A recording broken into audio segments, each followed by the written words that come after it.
got earrings. I do. Oh my goodness. I also have earrings in. Yeah, but they're dangly earrings.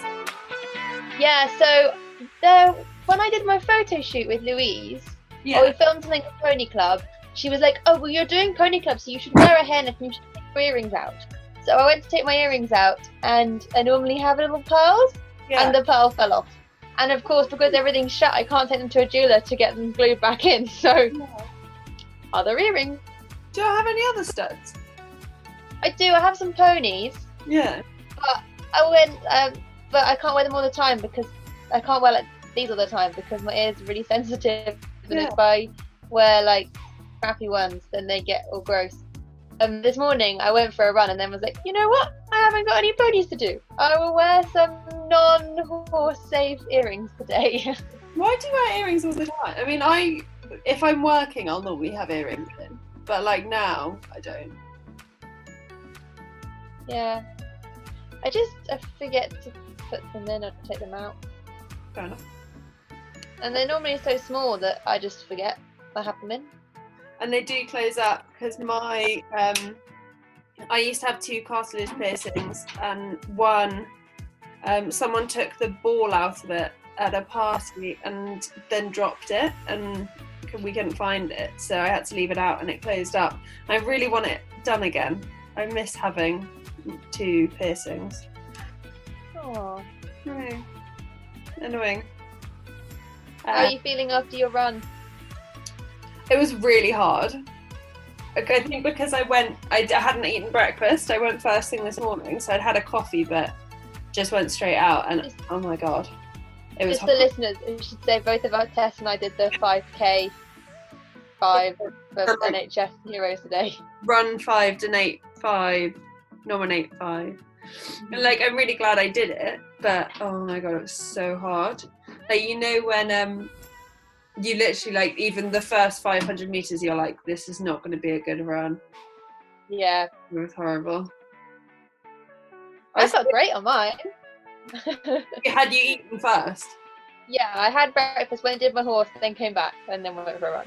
My recommendation to everyone is eat first, because I didn't and it was not nice. Apparently it's really good for you, like exercising before you'd eaten, but oh man, it was horrible. Oh, I got nominated by my brother. He sent me a text today being like, thank you for the shout out in last week's episode. He nominated me, and he's living in the Netherlands, so he has no hills. Very flat. Like, it's flat. So I sent him a picture of my route, and he was like, oh, it's so hilly. How was that? Like, that's a tough run. And I was like, yeah, like, you should have run 10k, because you've got any hills.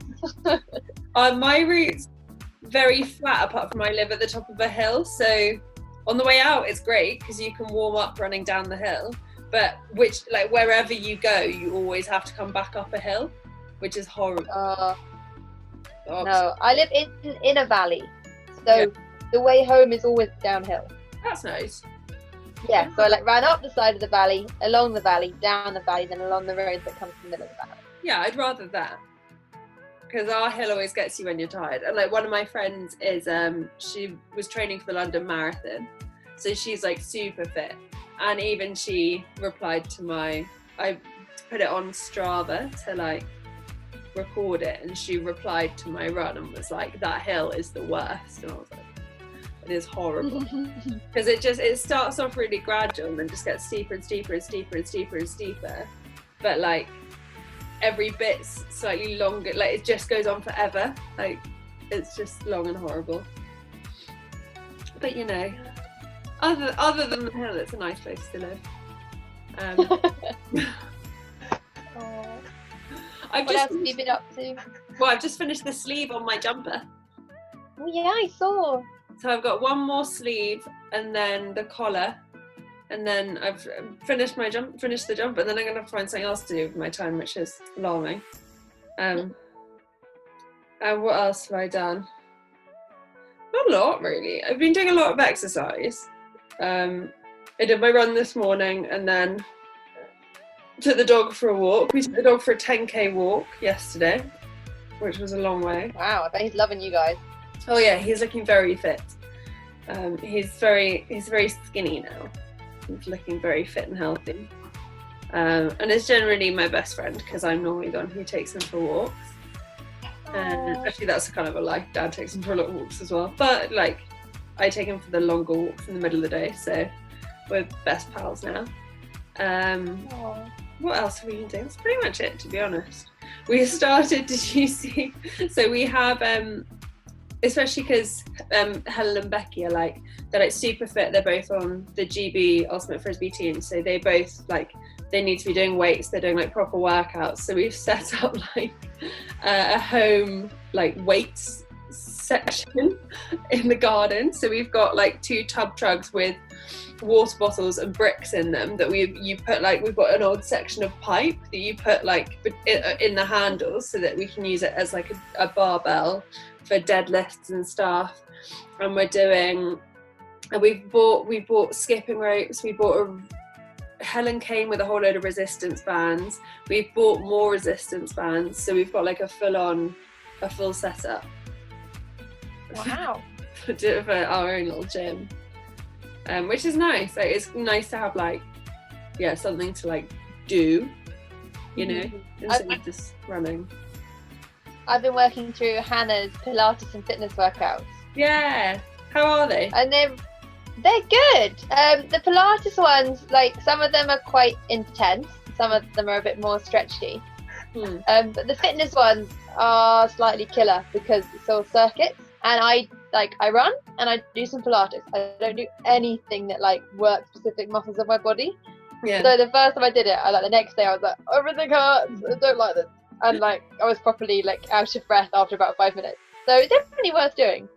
I had a virtual personal training session with a friend of mine who's a PT, and because my hip flexors are really, they're quite strong, but they're quite brittle. I pull them really easily. And quite often if I'm doing core work or ab work, I'll use my hip flexors instead, and that pulls them. So I had a session with him to make sure my technique was good, and he gave me a load of exercises to work on it. But it was he was oh, how strong is your core? And I was like, well, my core is very strong. I can stop a horse with my core. My abs are not that strong. There's a difference. He'd do we do, and obviously there are some muscles in my legs and stuff that do a lot of work, and there are some muscles that do basically no work. Because some exercises he'd give me and I'd be like, this is so easy, and I'd be skipping through it, oh, actually give me some, actually challenge me, this is so easy. And then he'd give me another exercise and I'd be staring at my leg, and he'd be like, come on, you've got to lift it, and I'd be like, I'm trying. So I've got a lot of homework, a lot of strengthening homework. Yeah, no, it was good, and it's good to have time to work on that sort of thing. Yeah, definitely. That's why I've been doing a little bit more running than normal. So I was like, well, gonna be fit when it's all over. Yeah, exactly. Yeah, I'm quite looking forward to it being over and actually being fit, because I haven't felt fit for a while. Although, did you see the other day on Dressage Anywhere, they've got their hobby horse online competition. So I thought Alice did the Grand Prix test, and I decided it'd be an amazing idea to do an Aventus version. Yeah. And do the 5-star test, but spook at flowers and break in the medium trot and fluff the changes. And I sent them a message being guys, you haven't got a 5-star test and I can't enter. Do you want me to just do it and then I'll donate, or what do you want me to do? And they were like, oh, have you got a copy of the test? Leave it with us. So it might happen. I might be able to put it, because I didn't want to put it up and not be able to donate, and I didn't want to put it out without telling them and then be like, oh, this has nothing to do with what we're doing. Yeah. But when I came out to do it, loads of our neighbours were stood sort of at the gate chatting, socially distanced, to my mum. Yeah. And I came out in my tails and my hat and my boots with my hobby horse, and they didn't even bat an eyelid. They didn't even turn to look at me. And I was like, well, either they just didn't notice, or they're so used to weird stuff happening in our house that they were just oh yeah. Your family, of all the families I would expect it from your family. I came down, so I the only breeches I have still that aren't fleece lined are my white ones, because I kept 2 pairs of white ones. So I was going to hack this horse for a friend, so I put on my white ones, and then I wanted to take a photo. So I came downstairs in my stock shirt and my tails, put my boots on, everything, and then walked straight into my mum's meeting. So my mum was having like a really good meeting at work, and I walked past in my tails, and one of her colleagues was like, "Who's that?" And mum was like, "Oh, that's just." So I walked back in and was like, "Hello!" On a spin, and mum suddenly realised what I was wearing and turns around and is like, "What are you doing?" All her colleagues think that's just everyday attire in the Bishop. Have you seen there's a couple that do historical reenactments, or they make historical clothing, and they've started on their daily exercise. They've been dressing up in different period costumes, and they've been getting the villagers to like guess what year they're from, because they're like, "Oh, we need to air the outfit." But they've got everything. They've gone from like Dark Ages medieval through to like the early 1900s. Like they've had a whole, and they've been able to do it within like 10 years of what age it is. Oh, it's great. That's so cool. I love people doing stuff like that. I'm on the free trial for Disney Plus. So there were a couple of the Marvel films which I hadn't seen, so I had to go and see those. But then now I've watched it. I've spent all day watching The Sound of Music, and I'm about to watch the old Mary Poppins, and then I might go for Bedknobs and Broomsticks. I'm basically being as nostalgic as possible. I was thinking earlier, like, you know how when you left school, everyone was like, "Oh, you know, enjoy this summer, because then there'll never be a summer again where you don't have anything to do. Like, you're always going to have work, or you're going to have like uni work, you're going to have a project going on. Like, you're never going to have a summer where you just don't have to do anything." We've got that summer. Be for yourself. I spent most of the day doing podcast admin. You're busy because of stuff you've signed that you've given yourself, because you're not good at doing nothing. Yeah, but I've been doing stuff like for the podcast, so that's not really like work I've given myself, is it? Well, what's the podcast? Because that course you said, that's definitely something you signed up for. Yeah, but that's to help the podcast. Yeah, but it's still something you signed up for. Okay, fine. So what else have I done today? So actually, because this is going to go out before the videos are released, so anyone that is listening to this will get a little sneak preview. So I've been filming YouTube videos to go with our pony care episodes. So I've been editing those, and I've been scheduling them on YouTube. So that was one of my jobs today. And then I've been getting in contact with people for interviews to get them done. And I've been doing not podcast work, but still work. So I've been doing AH notes for my next AH training. And done that the way. And I had to add some subtitles onto one of the YouTube videos because you wanted me to. And then what else I had to do? I had to do my accounts. That's work. You're so busy. Yeah, it's mad. It does. Everything on my list. Sorry. Having a job that like someone else employs me does mean that now, I mean, I've got podcast stuff, but I'm basically in GCSE summer again. And I have written my list for tomorrow of jobs to do. And on here, cupcake note. And on here, 3 of the 6 things are podcast related. Wow. What are they? Editing another video. Yeah. Storyboarding more videos. And contacting 2 people, 4 of them. Contacting 2 people to get for the podcast, I guess. And also to check our social media plan. Oh yeah. Yeah. Well, I've got scheduled, checking I've actually finished completing them before they get posted, and it's only half finished because of that. Keeps me up at night again.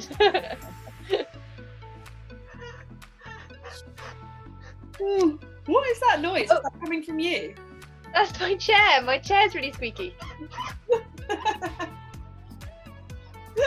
So I have to be really careful. That's why I don't like bring a drink of water when we've been recording over Zoom, because as soon as I move, my chair's like. I'm sat on the floor at the moment because it's so to get near our Wi-Fi, you either have to be downstairs in our sitting room where I was yesterday, or sitting on the landing. So I am sitting directly above the router on the landing. And it helps because there's no one upstairs now, but most of the time there is someone upstairs. When we were recording yesterday, I'd texted my mum, who was in the kitchen, to be like, I'm really sorry, I'm recording, please can you just like keep it down because I can't go upstairs. And I could every time Dad would come in, Mum would be like, oh, you have to be really quiet, Tess is recording, and Dad would be like, I am being quiet, it's fine.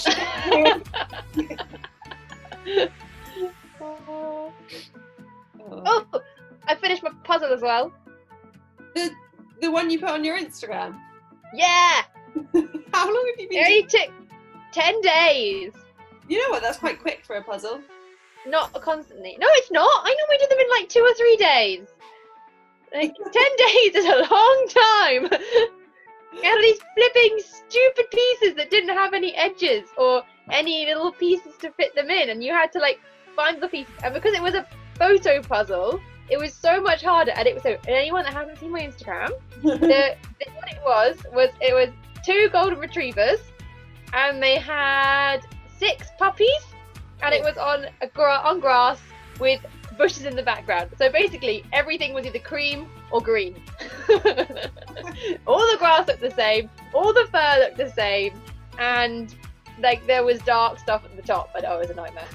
We had one that was Versailles with the gardens, but like all of the building looked the same, and all of the the gardens kind of looked different, but loads of like really far apart bits had the same patterning on, and oh my god, it took so long. It took longer with Dad because Dad would like start on one bit and he'd do like a little bit of it, and then he'd be like, oh no, I think this needs to go over there, and he'd like dismantle your bit and like put it on somewhere else, and you'd be like, why can you, what are you doing? Well, when I started mine, so I started it with my dad and one of my sisters, and they both gave up after about half an hour and were like, this is too hard, not doing it. And I was like, no, I've started it, we're going to finish it. And my mum does this annoying thing where you will get the puzzle going like maybe halfway through, and then she'll be like, oh, this looks fun, let me see if I can help. And you're like, you literally haven't shown any interest, and now it looks like it's completable, you're going to come and put some pieces in. Oh man, it's so annoying. We haven't got into puzzles yet. I think soon, but not yet. Not quite yet, anyway. I cleaned my car. I saw that. I keep being guilt tripped into cleaning my car, but boredom's not got that bad yet. I've been waiting till it's been really warm, because I was like, I'm not cleaning it when it's cold, because hosepipe, cold water, miserable. And it's kind of been on my list for a while. I was like, probably should do it. But then, because I was like, I don't really want to, I want to do it myself. I don't want to pay to go and... I would just so rather pay one of the lovely men at the car park. So much, it's like a tenner, and they do such a good job. But anyway, I cleaned it, and then I just put it back out of the way because I'd moved it close to the home. And then I came out later to go to my horse, and I was like, whoa, it's so bright and so shiny. And then I went to the yard, and it was parked down where the sun was, and I kept catching my eye with how shiny it was. I was like, whoa, it's so clean. When they're clean, every time I clean it, I'll clean it, and I'll be like, this is it, my car's always going to be clean, I'm always going to be that girl with the perfectly clean car. And then you drive it one journey and it's dirty again, and I'm like, nah, not doing it, can't be bothered, takes too long. That was another reason. It takes too long. But I left it now. Dirty again. Well, that's why I was like, I'm doing it when it's sunny, because the winter we've had, if I'd washed it in December, it would have just got dirty again the next day when it was really wet and muddy. So I was like, well, there's no point in washing it. So when I was at uni and driving backwards and forwards from Ginny's from the yard, literally all my friends, every time we went shopping, they'd be like, why don't you just clean your car? And I was like, have you seen where I have to drive it to 3 times a week? It's going to be clean for 30 seconds and then it's going to look exactly like this again. Why would I waste my time scrubbing it to within an inch of its life just for it to get like this again? It's a car, It has a job. It gets me from A to B, and it does that job very well. And does it need to be? Do I need to be able to see my face in it? No, I do not. How's the rest of your family? They're good. So they today, I was inside because I've been doing a lot of work outside, but I couldn't do the screen very well to edit the videos outside and come in. And they were all outside, and 2 of them were fixing the lid of the guinea pig run. Yeah. So they had to like saw the wood and basically build another top for the guinea pig run. Yeah. And then my dad and Catherine were pressure washing the patio. Fair enough. They've been really productive. Do you have a pressure washer? They won it in a raffle. Oh, I'm so jealous. If we had it's not in my car. It doesn't look very good because when they won it at the Village Fete a couple of years ago, they never used it. But like Catherine was pressure washing, and it looked like just a hose. I mean, it was cleaning it, but there's this tiny little jet stream, and my dad is having to go along after the brush and like brush the water off. So I don't really know. Like I feel like it was definitely raffleable. Rather than a really expensive one, but hey, you know, just the job. The Karcher ones are just brilliant. That you can really get a good grip with. We once, when I was working for Nick, he went away to Mill Street and we jet washed the entire yard, like courtyard all the way through, and it was spotless. And it is one of the most satisfying things you can do. Not quick, took a long time, but oh, so good. So good. You look like you've caught the sun. I feel like everyone's caught the sun in the last couple of weeks. But I've been very sensible this year, and I've put lots of sun cream on. I'm not normal because I've got this freckle on my lip that developed in. I thought I kind of assumed I'd had it for ages and just not really noticed. But looking at pictures, I got it in October, which is a bit recent, and it's quite dark. So I have had, before lockdown and everything, I did have a doctor look at it, and I'll probably get someone else to have a look at it when everything's calmed down a little bit.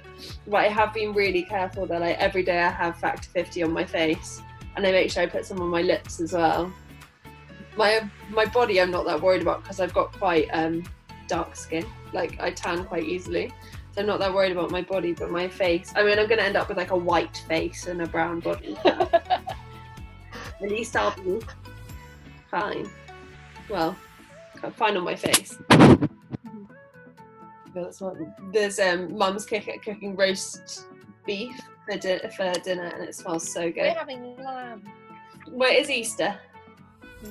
We've been doing, our local butcher's been doing deliveries. Yeah. So Mum's been ordering whatever she wants to get, or would normally get from the shop, and it just gets delivered to our door by someone that goes and collects them all and drives around the village. Yeah, we have in our village that like everyone's been going to like the local grocers and the local butcher and everything like that, and everyone goes and beautifully stands at their 2 meter distance in the queue, and apparently he's never been busier. Oh, good. Like absolutely slammed. Mum turned up to get the joint of beef, and she was like, "Oh, I'm looking for a rib," and he was like, "Literally, the only thing I've got left is like this joint. You're gonna have to have that." And she was like, "It's only 10 o'clock." Yeah, when Mum did her first Tesco shop since lockdown, she's like adamant she's going to go every 2 weeks because she doesn't want to pick anything up at Tesco's. Yeah. It opened at 7:30, and she got there at 7 o'clock, and she's like looking around, and everyone's like in their cars, ready to go, and she got out about 7:10, and the woman next to her was like, "You know, it doesn't open till 7:30. Like, you can wait." And she's like, "No, I've got to get in the queue." And by the time she got to the queue, she was like 10th in line, I think. And they were all stood there like ready to go in, ready to go. Everyone's like it is a bit psychotic. And you know all the adverts that the government's putting like on the TV and stuff, every now and again it's like, "Please remain indoors, don't go outside." Isn't it really dystopian? Like it feels like we don't have a TV. Oh my god. Yeah, but like on the radio and stuff. How do you not have a TV? I listen to Radio 4. It should be on Radio 4 because we listen to Radio 4. No. Yeah. They just do the news. They don't do the adverts. No, but there are government messages on all the BBC stations. saying like isolate, remain indoors, protect the NHS, save lives? I haven't heard any of them. I've just heard the presenters being like, guys, stay inside. Even though it's Easter, you should just stay inside. Oh, I thought they were running it across all the channels. But they keep, anyway, for those who watch TV and engage with popular culture, they run on TV and most radio stations. The government runs like adverts saying like, remain indoors, protect the NHS, save lives. And it's very like I understand why, and it probably is being effective, but it's very dystopian, like weird future. It's very 1984. Yeah. I would just like to clarify, we do own a TV, it just doesn't work. Why do you own a TV if it doesn't work? Well, because we got it ages ago. Like, it's very elderly. Like, and now it just looks pretty. Well, no, we got it, and then we got a Freeview box when they switched over, and then I think the box stopped working, or Mum got really into iPlayer, so it's under a tablecloth, so you don't know it's there. So it's just chilling there at the moment. So you have a TV, it doesn't work, it sits under a tablecloth. And we've kind of forgotten it exists because everyone just watches iPlayer. Why not like get a new TV?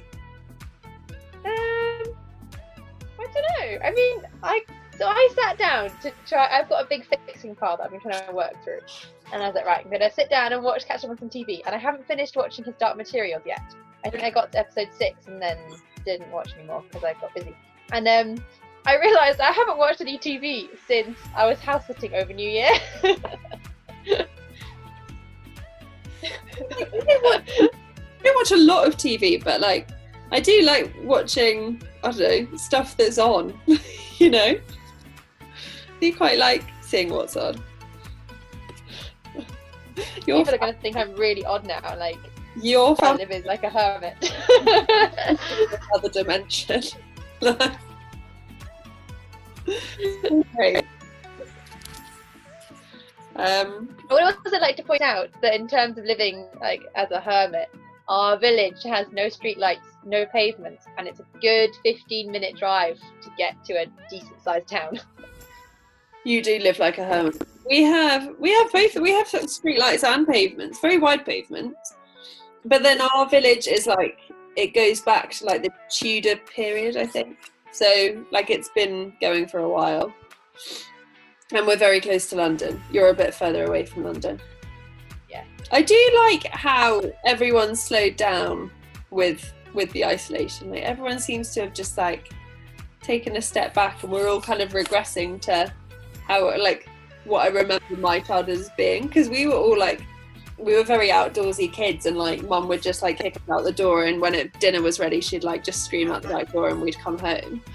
So I like that everyone's kind of regressing to that, and just our neighbour is really lovely, so we look after his dog when he goes away, and I was getting in my car the other morning and he was like, how many of you are vegetarians, like are really like veggie? And I was like, oh, like none of us really. I was like, well, Catherine and I did veganuary, and like, but that was about it. And he was like, oh, so what happened was that he was getting a deer carcass, yeah, and he was gonna like butcher it, and so it could go in the freezer. But he was trying to be really sensitive in case it offended any of us that were vegetarian. And I was like, oh, that's so sweet. And he was like, yes, I'll do it when you're not around, and I'll just make sure that you don't see any of it. And I was like, Graham, we live in the country. Like, we've lived in the country for like good 20 years. Like, we're used to this kind of thing. And he was like, oh, okay, fine. I brought a friend home for the weekend from uni, and she was vegan. And then we stopped off at I have like several friends, and we stopped off at the butcher's on the way so that we could have a barbecue.